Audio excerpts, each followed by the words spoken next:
말씀 보겠습니다. 말씀은 출애굽기 13장 18절입니다. 하나님의 말씀은 출애굽기 13장 18절입니다. 그러므로 하나님의 홍해의 광야길로 돌려 백성을 인도하시매 이스라엘 자손이 애굽 땅에서 대유를 지어 나올 때에. 아멘. 말씀 제목은 광야의 신앙입니다. 말씀 제목은 광야의 신앙입니다. 오늘 본문 말씀은 광야 이스라엘 백성들, 특별히 이집트에서 종살이 하던 이스라엘 백성들을 하나님께서 광야로 인도하시고, 그리고 그 이스라엘 백성들은 가데스 바네아에서 불신하원에서 그들은 광야에서 40년 동안 있어야만 했습니다. 오늘 이 본문은 아직 홍해를 건너기 전이고 하나님께서 길을 인도하실 때에 홍해의 광야길로 돌렸다 하는데 우리는 좀 집중할 필요가 있습니다. 그리고 왜 홍해길로 돌리셨느냐? 사실 이집트에서 이스라엘로 돌아가는 그 길에 소위 말하는 오늘날로 말하면 고속도로와 같은 하이웨이가 있었습니다. 그걸 킹스 로드라고 하는데 왕의 길이라고 합니다. 그래서 이집트에서 가나안 땅까지 갈 때에 일반 장정이 이제 이스라엘까지 가게 되어지면 한 3일 정도면 대체로 이제 갈 수 있는 거리, 또 어린아이들이나 노약자랑 같이 하면 한 4, 5일 정도면 갈 수 있는 거리가 킹스 로드입니다.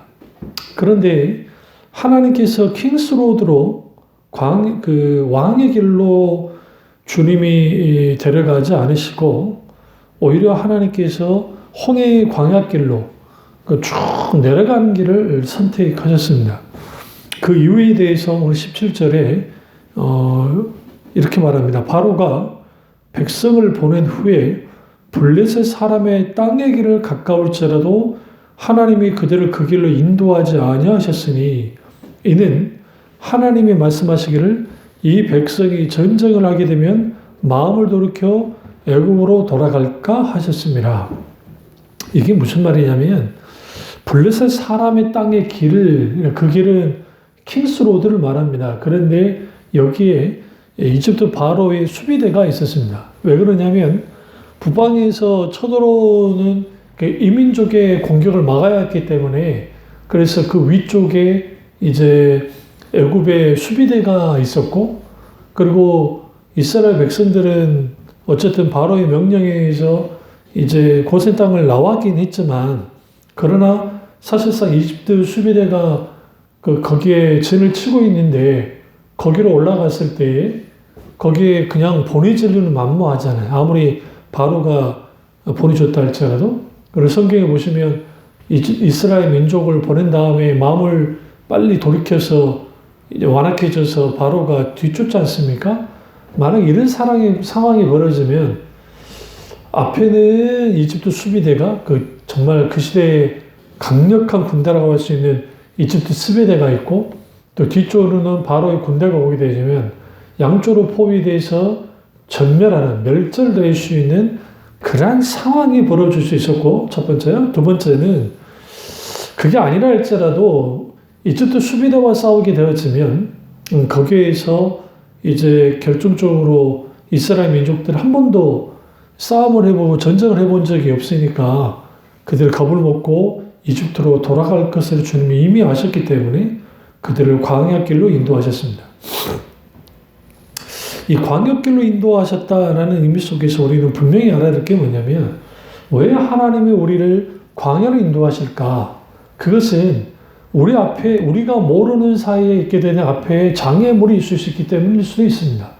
때로는 우리도 모르는 사이에 어떠한 함정에 우리 발걸음으로 그냥 들어갈 수도 있는 그런 위험함이 있기 때문에 때로는 하나님께서 돌아가더라도 광야길로 인도하십니다. 성경을 보시면 하나님의 길은 곧은 길 정도만이 있습니다. 그건 분명합니다. 그래서 그렇지만 그럼에도 불구하고 그 신앙생활에 나갈 때에 결코 성경은 우리에게 지름길을 제시하지 않습니다. 대부분의 사람들이 원하는 것은 지름길입니다. 어떻게 하면 그 지름길을 이용해서 갈 수 있을까라고 하는 그런 생각을 갖는데 사실상 지름길은 없습니다. 신앙세계 안에서는. 그러면 어떤 길만 있느냐? 하나님께서 인도하시는 길만이 있습니다. 그 길은 고난의 길이고 그 길은 선지자와 사도들이 또 예수님이 가셨던 그 길을 묵묵히 따라가는 것이 기독교인들입니다.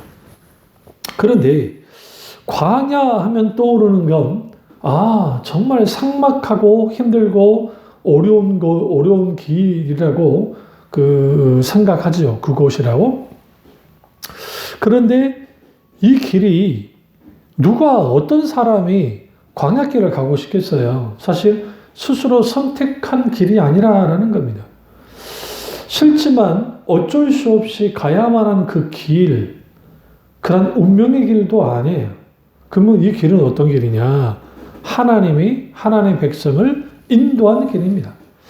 사실 블레셋 사람의 땅의 길은 아주 옆에는 지중해가 있고 해변길이 있고 하기 때문에 아주 아름답습니다. 그래서 거기는 주로 전쟁로로도 사용됐지만 주로 상업하는 사람들, 물건을 사고 파는 사람들이 주로 다녔던 길이기도 합니다. 이 말은 곧 뭐냐면 누구나 다 그냥 왔다 갔다 다녔던 그 길로 하나님의 백성을 인도하시는 것이 아니고 하나님은 오히려 어디로 인도하시느냐? 광야로 인도했다라는 겁니다. 그러면 우리의 주님이 우리를 광야의 길로 인도하실까요? 혹은 광야 신앙을 우리에게 요구하신 이유가 뭘까요? 그것은 결국은 우리의 신앙 가운데 우리가 이집트에서 400년 동안 종살이 하면서 갖게 되어졌던 이스라엘 백성들 전체 갖고 있는 정체성의 문제, 그리고 그들은 다신 사회 속에서 이교의 영향을 받았고, 그러니까 언약의 하나님에 대한 확실한 믿음이 아직 있지 못했던 사람들이었습니다. 그들이 원하는 것은 그들이 노예살이에서 해방시켜주는 신으로서의 하나님. 그런데 그 신이 누구였느냐? 그들의 조상 아브라함과 이삭과 야곱의 하나님이었다는 사실, 요셉의 하나님이었다는 사실, 그가 하나 믿고 나왔던 겁니다. 그렇다고 해서 그들에게 있어야 하나님은 그 이집트의 라신이라든지 또 파라오 그리고 기타는 수많은 잡신들이 있는데 그들 중에 하나 정도의 하나님으로서 신으로서 믿고 따라 나온 거예요. 절대로 그들이 하나님을 유일하신 하나님으로 믿고 나왔다고 생각하면 그건 오산입니다. 만약에 그렇다고 한다면 하나님께서 시내산에서 요셉에게 십계명을 줄 때에 나 외에 다른 신을 두지 말라고 하는 말씀이 굳이 필요 없었을 거예요. 그럼 여기서 다른 신이 있었다는 게 아닙니다. 그러니까 우리 오해하면 안 돼요. 하나님만이 유일하신 신이세요. 그러니까 나머지는 신이란 존재하지 않아요. 그건 다 뭡니까? 다 가짜이고 인간이 만들어낸 겁니다. 그러나 성경에서의 그 세계관, 특별히 모세가 창세기를 썼으니까요. 출애굽도 마찬가지고 이스라엘 백성들, 그 당시 이스라엘 백성들에게 충분히 이제 이해하고 알 수 있는 언어로 사용한 거예요. 그러니까 하나님 외에 소위 다른 신들이라 일컬어진 자들을 두지 말라는 거예요. 섬기지 말라는 거죠. 그러니까 우상도 만들지 말고 우상 앞에 절하지도 말라고 주님 분명히 말씀하십니다. 왜? 가짜이기 때문에. 왜? 인간이 만들어낸 선물이기 때문에 그렇습니다. 그런 의미에서 우리가 분명히 볼 것은 뭐냐면 광야의 길로 인도하시는 것은 이스라엘 민족을 오히려 보호하기 위한 하나님의 또 다른 차원의 은혜였다라는 겁니다. 곧장 킹스로드 왕의 도로로 갔으면 이스라엘 백성들은 하나님의 말씀대로 그냥 전쟁에서 싸움에서 겁을 먹고 다시 노예로 돌아갔을 겁니다. 하나님은 그 노예로 돌아가는 것을 막기 위해서 광야로 인도하시고 광야 신앙을 갖기를 원하십니다. 원래 우리도 마찬가지입니다. 우리가 왜 우리의 본성 가운데 우리가 당면한 현실 속에서 왜 예전으로 계속 돌아가게 될까요? 많은 사람들이 예전으로 돌아가는 이유는 뭐냐면 광야를 통과하지 못했고 광야의 신앙을 갖지 못해서 그런 겁니다. 대부분의 어떤 신앙을 원하냐면 지중해의 아름다운 길로 가는 그러한 신앙, 탄탄대로, 그리고 큰 어려움 없이 그냥 정말 신앙의 속도를 내서 거침없이 달려나가는 그런 신앙을 하기를 원하는 거죠. 그러나 사실은 신앙의 세계에는 그런 식의 신앙생활은 없습니다. 왜냐하면 선지자들과 사도들과 그들이 갔던 그 길은 하나님의 길을 따라가는 때에 수많은 방해물들과 공격을 받을 수밖에 없었고, 거기서 고통을 받고 거기에서 힘들고 어려운 정말 그런 여러 상황을 견딜 수밖에 없었습니다. 그런 의미에서 광야 신앙을 하나님이 요구하신 이유는 단순히 이집트에서 400년 동안 종살했기 때문에 주님의 광야 신앙을 요구하는 게 아니라 우리의 기본적으로 갖고 있던 수많은 세상의 어떤 세상에 물드는 것들, 세상에 찌들었던 모든 것들을 주님이 하나하나씩 끊어내는, 그것을 깨뜨리는, 그것이 곧 광야 신앙입니다. 그러면서 여러분이 힘들고 어려우십니까? 여러분 광야 가운데 있으십니까? 이것은 하나님이 우리를 훈련시키기 위함이고, 또 하나는 하나님이 우리를 정화시키기 위함이라는 것을 우리는 분명히 알 필요가 있습니다. 그래서 미디안 광야라고 하는 곳에 40년 동안 모세가 훈련되어지고, 거기에서 결국은 연단되어지고 그렇게 살아가다가 호렙산 떨기나무에서 하나님께 소명을 받습니다. 마찬가지로 출애굽 이스라엘 백성들도 결국은 그들의 불신앙으로 40년 동안 광야 생활을 했어야 됐고, 그들 가운데 광야 신앙이 자리 잡아야만 했습니다. 결국은 그들은 광야에서 훈련을 받게 되어졌습니다. 하나님의 사람들의 공통적인 특징들은 다들 광야를 통과했다는 겁니다. 엘리야, 이사야, 세례 요한, 예수님 말할 것도 없고, 그리고 많은 하나님의 사람들이, 다윗도 그렇고요, 모세도 그러고, 많은 하나님의 사람들이 광야를 통과해야만 했습니다. 여기서 우리는 이 심각하고 고통스러운 그 광야를 통과시키면서 하나님이 그것을 생고생시키기 위해서가 아니라 하나님이 우리를 철저하게 훈련시키시고, 그리고 하나님과 직접적인 만남이 있는 그런 하나님께서 광야로 인도하는 겁니다. 그런 의미에서 광야는 단순히 지리적인 장소의 개념으로 머무는 것이 아니라 그 광야에는 특별한 영적인 의미가 있습니다. 그것은 곧 무엇이냐면 광야는 하나님을 만나는 곳이고, 광야는 하나님과 동행하는 곳이고, 광야에는 길이 없기 때문에 하나님이 인도하는 길만을 따라 나가야만 하고, 광야는 우리 인간이 그 환경 상황을 의지할 수 없기 때문에 광야는 하나님만을 의지할 수밖에 없는, 하나님의 인도만을 따라갈 수밖에 없는 그것이 곧 광야이고, 그 광야는 결국은 앞뒤 좌우 다 뚫려 있긴 하지만 어디로 가야 할지 알지 못하는 그런 상황에 있고, 결국은 광야는 아주 고독한 곳이고, 광야는 하나님과 1대1의 만남을 가질 수 있는 그런 곳이기도 합니다. 그리고 그 광야라고 하는 이 히브리어 단어, 미시파트라고 하는 이 히브리어 단어의 말씀, 이게, 미시파트가 아니고, 어쨌든 그 히브리어, 갑자기 생각이 안 나는데요. 말씀이라는 이 드바르하고 하는 이 지성소, 말씀, 그리고 또 광야라고 하는 이 히브리어 단어가 위로 쭉 올라가면 하나의 어원에서 나오는데, 그게 뭐냐면, 그러니까 뭐와 연결이 되냐면 지성소와 연결이 있습니다. 그러니까 어원이 같습니다. 다. 지성소, 말씀, 광야, 이게 어원이 같아요. 결국은 광야에서 하나님을 더 깊이 만날 수 있고, 광야에서 하나님의 놀라운 은혜 가운데 거할 수 있는 것이 곧 광야입니다. 그러나 그 광야는 각기 모양이 다릅니다. 어떤 사람에게는 어떤 가족을 돌봐야 되고 부양해야 되고, 힘들고 어려움 속에서 또 병간호도 해야 되고, 정말 너무너무 힘들고 어려운 그런 광야, 인간관계의 광야, 질병의 광야, 아니면 사역의 광야, 기타 등 여러 광야 가운데 있게 됩니다. 그 광야 속에서 절망하지 말고 낭망하지 말아야 될 것은, 결국 그 광야가 나를 힘들게 하고 나를 고통스럽게 하는 것은 분명한데, 그곳에 하나님이 함께 하신다고 한다면, 하나님의 은혜가 함께 한다고 한다면 그 넉넉히 뿐만 아니라 그 광야에서 내가 다루어지고 만져지는 것을 볼 수가 있습니다. 그렇다고 한다면 광야에서 믿음을 잘하는 것, 그것은 아주 중요하고요. 광야에서 하나님의 사람으로 빚어지고 또 연단되어지고 우리의 모난 부분이 깎아져 나가는 것이 아주 중요합니다. 그래서 광야는 크게 세 가지가 있는데 하나는 박탈의 광야가 있습니다. 그러니까 이 박탈시키는 것이죠. 어떤 박탈을 시킵니까?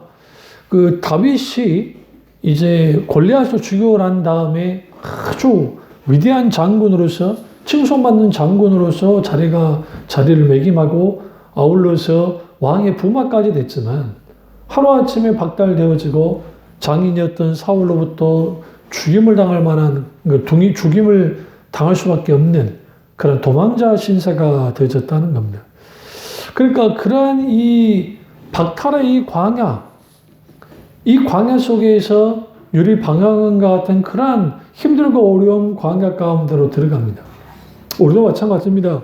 사업을 하다가 사업이 실패해서 박탈되어져 버리는, 여러 번 내가 시험을 봐서 어떤 뭐 학교이든 어떤 뭐든 하고는 싶은데 거기에서 떨어져서 늘 박탈되어지는, 때로는 삶의 의미가 별로 느껴지지 않는 그런 박탈감, 기타 여러 가지 박탈의 광야 가운데 들어갈 때가 있습니다. 그것은 모세도 마찬가지입니다. 모세도 40년 동안 이집트 왕자로 살다가 그가 결국은 하루아침에 박탈되어져서 도망자 신세, 그리고 정말 비참한 신세로 전락했습니다. 그 박탈의 광야 가운데 우리는 분명하게 알아야 될 것은 뭐냐면, 내가 이때까지 붙잡고 있고 내가 그렇게 추구했던 것들이 아무것도 아니었다라는 거예요. 흔히 우리는 이렇게 생각합니다. 내가 좀 돈이 좀 없는 사람들은 내가 돈이 좀 더 있었으면 나는 좀 더 행복했을 거야. 아니, 물론 덜 불편했을 겁니다. 그리고 누군가에게 아쉬운 소리를 하지 않았겠죠. 내가 좀 더 건강했다고 한다면 나는 좀 더 행복하고 즐겁고 좋았을 거야 라고 생각하기도 합니다. 그러나 사실 여러분, 우리 가운데 있는 이 박탈되어지는 것들, 다시 말하면 그 모자람들을, 그것이 박탈을 통해서 모자라진 것이 어떤 것이든 간에 그것이 오히려 하나님께 나아갈 수 있는 동력이 된다고 한다면 그것만큼 귀한 게 없습니다. 광야 이스라엘 백성들은 박탈감을 경험했습니다. 그건 왜 그러냐면 노예 생활을 하면서 그나마 물이 없어서 못 마른 적은 없고 풍족한 음식을 이집트에서 준 적은 없지만 그러나 그래도 어느 정도 먹을 수도 있었는데 막상 광야로 들어와 보니 먹을 것도 문제이고 그 다음에 마실 것도 문제였습니다. 또 노예 생활할 때는 그나마 뭐 좋은 집은 아니라도 그런 데서 안에서 살았는데 이제는 뭐 뻥 뚫린 그냥 구멍 뚫린 천막 같은 데서 살고 앞뒤 좌우로 어디를 들여다봐도 뭐 거기에 뭐 편안히 쉴 수 있는 그런 게 하나도 없었어요. 그러니까 현실적인 박탈감, 이집트의 고대 문명의 사회에서 살고 있다가 아무것도 없는 어두컴컴한 그런 광야에서의 삶이라는 것이 그들에게 주는 것이 너무나 박탈감이 컸습니다. 그러나 하나님은 때로는 인생의 이러한 박탈의 광야로 우리를 때로는 허용하실 때가 있습니다. 인생을 살면서 인생이 덧없어지고 친한 친구로부터 사랑하는 사람부터 배신을 당하고 난 다음에 박탈감을 얻게 될 때에 우리는 거기에 한없이 아파하고 힘들어하지요. 근데 하나님은 그런 박탈의 광야를 통해서 우리에게 알도록 합니다. 궁극적으로 하나님이 인간을 사랑하셔서 하나님 아들을 이 땅에 보내셨습니다. 그러나 인간의 마지막 하나님을 향한 행동은 뭐였냐면 하나님에 대한 대적이었습니다. 하나님 아들 예수 그리스도를 십자가에 못 박혀 죽였지 않습니까? 얼마나 하나님 입장에서는 박탈감이 들겠어요. 그런데 하나님이 기꺼이 인간이 그렇게 하시고 이미 알고 계셨고 기꺼이 예수 그리스도 그분이 십자가에 못 박혀 죽으실 때 내가 죽음으로 모든 사람이 나를 믿게 될 거야. 그랬으면 누구나 다 죽겠죠, 십자가에서. 그런데 주님 다 알고 계셨어요. 주님이 십자가 못 박혀 죽어도 하나님을, 예수님을 믿는 사람도 있겠지만 믿지 않는 사람도 많을 거라는 걸 아셨고 결국은 주님이 죽으셨습니다. 그렇다고 해서 인류의 대속자를 위한 구속의 그것을 완성하지 못하시느냐? 그렇지 않습니다. 모든 인류를 구원하셨죠. 그러나 십자가를 통하지 않고서는, 예수를 통하지 않고서는 구원의 길이 없기 때문에 주님을 믿어야만 구원을 받습니다. 그런 의미에서 우리는 이 박탈감, 신앙생활 하면서 인생을 살면서 주어지는 그 박탈감, 그건 하나님 입장에서 보시라고요. 하나님이 모든 걸 줬지만 인간이 거부했습니다. 물론 이제 주님께 회개하고 돌이키고 믿는 사람도 있지만 너무나 많은 사람들이 주님을 떠나 있다는 사실, 그 하나만으로도 주님의 마음이 얼마나 아프시겠어요. 그렇다고 한다면 우리는 반드시 명심해야 될 것이 뭐냐면, 우리의 믿음의 대상, 사람의 믿음의 대상이 돈, 권력, 혹은 야망, 아니면 쾌락이 될 때에 하나님은 박탈의 광야로 그들을 인도하실 때가 있습니다. 그러니까 이러한 이 교만함들, 이 오만함들을 주님이 박탈의 광야에서 그들을 깨뜨리시는 거예요. 이게 아주 중요합니다. 요나의 이 교만함, 요나가 니느웨가 멸망한지를 보려고 막 있었잖아요. 정오의 태양이 너무너무 뜨거우니까 주님이 이제 박넝쿨을 자라나게 해서 그로 하여금 편히 쉴 수 있도록 해줬습니다. 그는 계속 언덕 위에 올라가서 언제 니느웨가 멸망할지를 기대하면서 있었습니다. 그리고 주님이 이제는 그 박넝쿨을 이제 썩어져 말라 비틀어지게 만드니까 그가 거기에서 막 왜 나를 이렇게 고통스럽게 하십니까? 차라리 죽이십시오라고 하는 그런 교만을 막 내보입니다. 그리고 하나님 하시는 말씀이, 너는 이 박넝쿨이 죽은 거 하나 때문에 내게 이렇게 하는데, 여기 지금 수많은 사람들이 그 당시 니느웨 성에 15만 이상이 있다고 보니까 이 많은 사람들에 대하여 아랑곳 없이 언제 죽는지 구경한 거 옳으냐고 주님이 말씀하시는 거죠.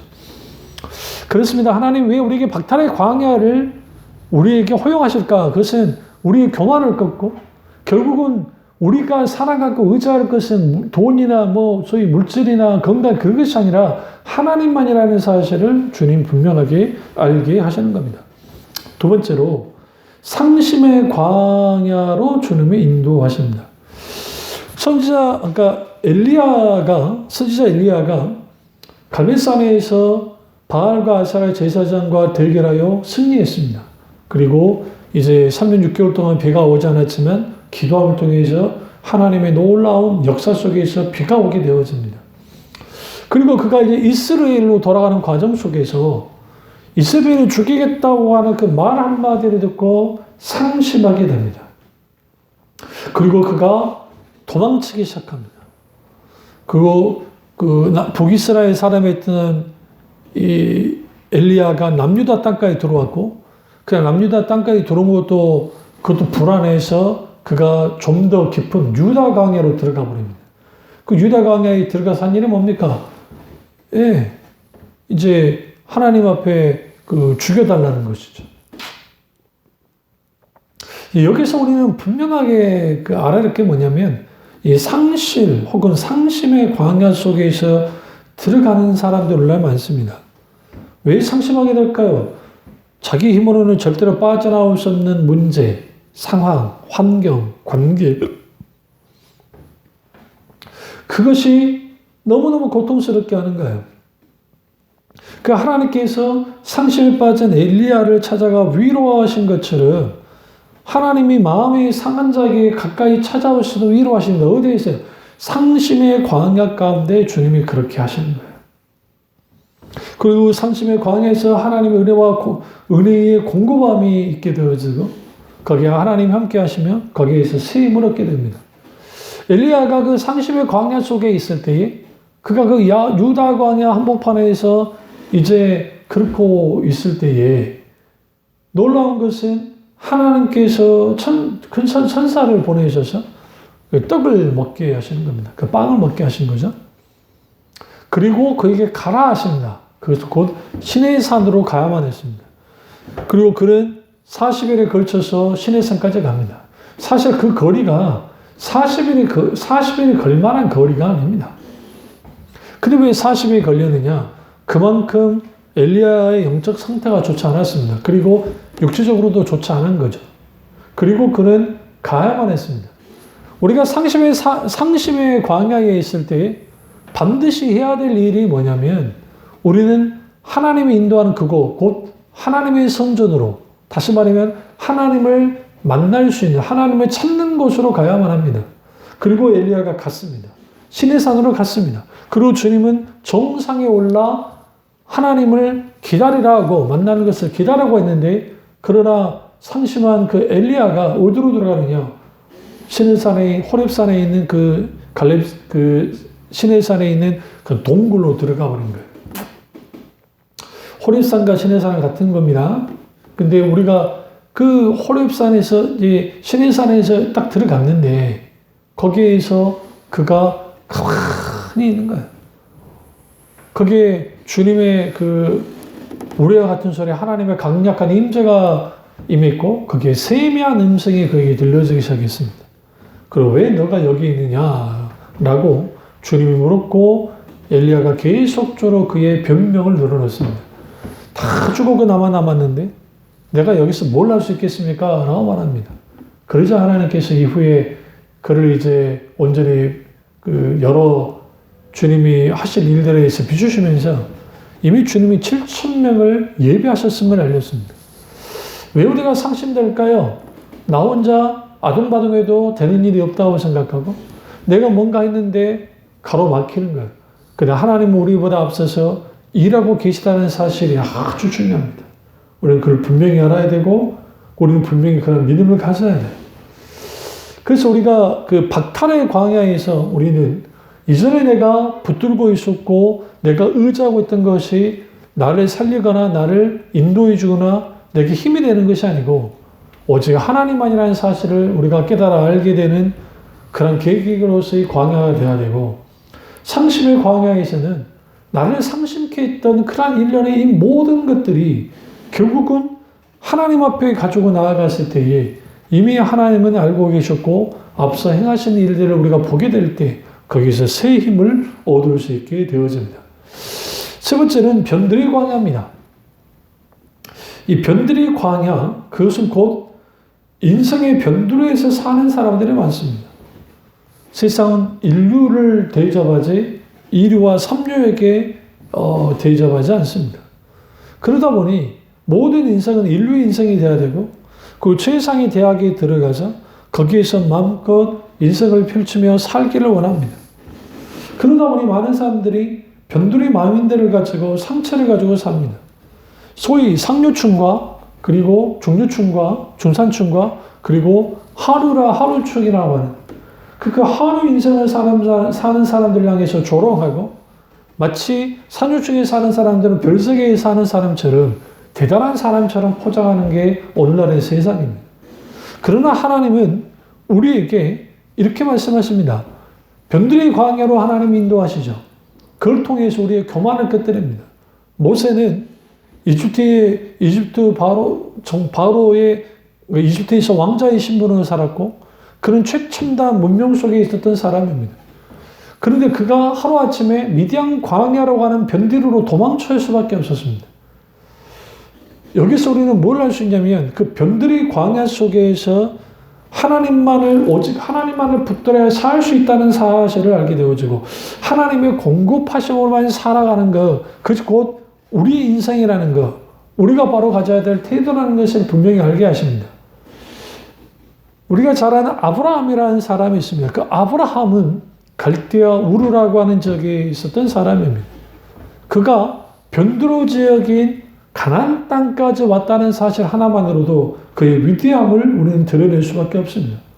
그 시대가 교통이 잘 발달된 지역도 아니고 그렇다고 해서 치안이 좋은 것도 아닌데 자기의 목숨을 걸고 갔는데 가보니까 그 땅 하나를 비교해 보면 갈대아 우르라는 땅과 가나안 땅은 비교조차도 할 수 없을 만큼 너무나도 큰 차이를 갖고 있었습니다. 오늘날 마치 강남의 노른자의 땅과 저 시골 구석에 있는 그런 땅과의 엄청난 차이가 있는 것처럼 갈대와 우르는 강남 땅 같고 가나안 땅은 비옥한 반달지대의 끄트머리에 있는 변두리 지역에 있습니다. 근데 놀랍게도 그 변두리 지역에서 하나님의 놀랍고도 놀라운 역사가 나타났고 아브라함이 그 변두리로 가야만 했습니다. 왜 갔을까요? 거기에서 우리는 분명히 알게 되어집니다. 우리의 약함이, 우리의 모자람이, 우리의 연약함이 세상에서는 흉이 되고 세상에서는 조롱거리가 되고 세상에서는 무시하는 것이 되어지지만 하나님은 그것을 붙드시는 겁니다. 하나님이 이스라엘을 선택한 것은 그들이 잘났고 강했기 때문이 아니라 세계 열방의 민족 중에 가장 약하고 연약했기 때문이라고 말씀했던 것처럼 오늘 우리는 변두리의 광야 가운데 있으면서 그 변두리 속에 있는 인생이라 할지라도 세상은 끝났다 하고 세상은 별 볼 일 없다고 하고 세상은 다 끝났다고 할지 모르지만 하나님은 아니라는 것을 분명하게 드러내 보여주십니다. 다윗은 유다 지파 사람으로서 아주 지파로는 참 좋은 지파에 있었지만 그러나 그는 막내였습니다. 그리고 아버지로부터 큰 기대를 갖지 못했던 사람이기도 했습니다. 그랬던 사람이 하루아침에 왕의 부마가 됐고 골리앗 죽이고 유명 인사가 됐습니다. 그러나 그는 도망자 신세로 변두리 광야로 도망쳐야만 했고 그리고 엔게디 광야지대에 도망치고 돌아다니면서 굴에서 삶을 사는 그 변두리로 가야 될 때가 있었습니다. 사람들이 조롱합니다. 하루아침에 도망자 신세가 되고 그 주위에 있는 사람들은 불황자들과 질 좋지 않는 오늘날 말하면 삼류인생에 모여들었습니다.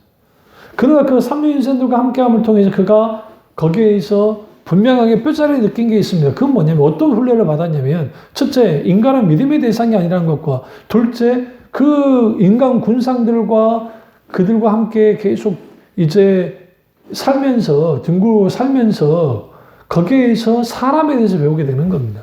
그리고 그는 철저하게 사람을 신뢰하거나 사람을 믿음이 아니라 그냥 사람을 사랑하는 대상이고 결국은 하나님만을 의지하지 사람을 절대로 의지하지 않았습니다. 결국 그가 사람을 의지하지 않고 하나님을 의지함을 통해서 하나님의 놀라운 위대한 하나님을 통해서 위대한 왕이 됐습니다. 물론 그도 순간적으로 군대 개수를 통해서 그가 죄를 짓긴 했지만 그러나 그는 하나님 그분만을 전적으로 사랑하고 하나님을 원하는 인생이었습니다. 그렇습니다. 우리는 어떤 광야에 있습니까? 어떤 사람은 박탈의 광야에 있을 것이고 어떤 사람은 상실의 광야에 있을 것이고 어떤 사람은 변두리의 광야에 있을 겁니다.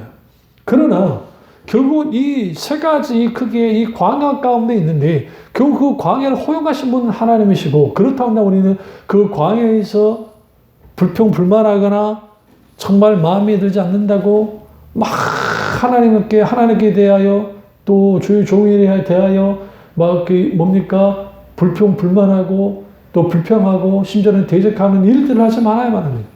또 하나는 자책하면서 나 자신이 나는 못난 놈이고 나는 이렇게 끝나버렸어 라고 하는 그런 것으로 자기 자신을 실패하고 좌절할 필요가 없습니다.